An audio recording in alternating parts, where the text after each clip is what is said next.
चलो होने राउटी के पीछे गोरी, धीरे धीरे लहंगा के खोलम तहर डोरी। बैठा जी के देबू की दास जी के देबू, पटेल जी के देवे बिकादा बोले। Recording by Kohinoor music studio, Bakhri बाजार।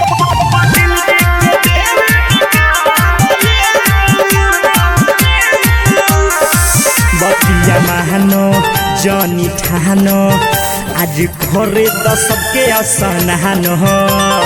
ए गोरी बात महानो जानी ठानो, आज घरे तो सबके असनहानो।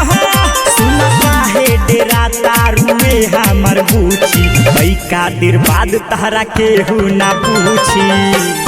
सुन माला हटी के देबू की महतो जी के देबू, पासवान जी के देवे बिकादा बोले।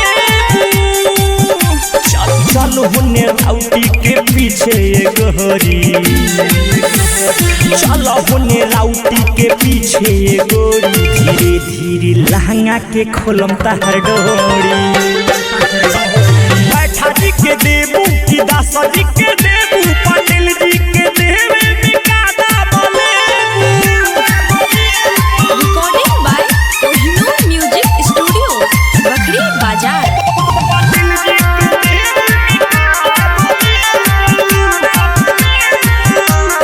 सुना विनय बिहारी बुझिला चारी, अभिवानी कली का चनारी। जय दी विनय बिहारी बुझिला चारी, अभिवानी कली का चनारी।